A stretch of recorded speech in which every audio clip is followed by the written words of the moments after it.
Mafia 2 is the first game out of 2K Czech in 5 years and takes place during both the 1940s and 50s. You play as Vito Scaletta, a Sicilian American who returns back to Empire City after fighting the Nazis and finds that things have changed while he's been gone. Now, our first question is from Blanjaneka, who wants to know, will there be multiplayer? Well, this one's an easy one to answer. Simply put, no.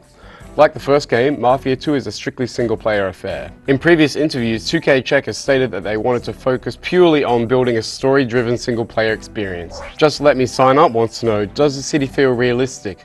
And does it hold a candle to Liberty City, the GTA 4 era one, not GTA 3? Empire City looks and feels like a living city.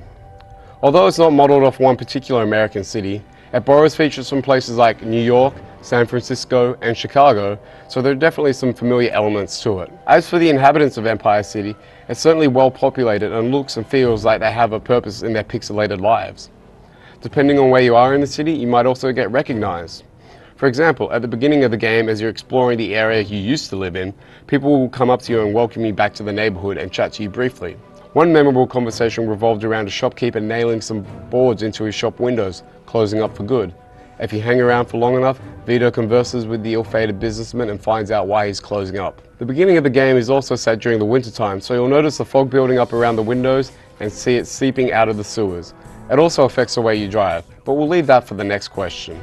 Although Empire City is an open world, it's sort of difficult to compare it to Liberty City. There's not nearly as much focus on exploring from what we've seen so far as there is in a GTA game, but it's the small talk that you have with commuters, the familiar architecture of the buildings, and the little things like snow building up on top of cars that makes Empire City feel very much alive. That Simtastic wants to know, how does the driving feel? Have they gone with an arcade style or realistic? While I've never driven a car from the 1940s or 50s, or a car that doesn't have power steering for that matter, Mafia 2 leans on the side of realism when it comes to driving. Cars back in those days weren't exactly known for their speed and maneuverability, and the cars in Mafia 2 are no different. Expect to be accelerating slowly, braking heavily, and struggling to make it around corners without taking out other cars on the road. Weather also affects the vehicles, like during the snowy period, which sees you having to hit the accelerator a lot harder than you normally would because the snow and the cold weather is affecting your engine. It's also a lot easier to slip around on the roads during the snowy levels as well, so you have to keep that in mind when driving fast. Now, for our final question, and the dirty-minded Nintendo man wants to know, how graphic are those collectible magazines in the game?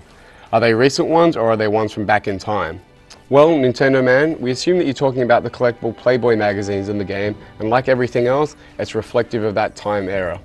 There's also one thing that you need to keep into account. Pornography in the 1940s and 50s wasn't as explicit as it is now. Don't expect to see any sites south of the waist. At best, all you'll see is some knockers. Well, that's what our friend who was looking through them for the articles told us. Mafia 2 is due out on the 27th of August for the PlayStation 3, Xbox 360 and PC, and is being rated MA 15+ by the classification board.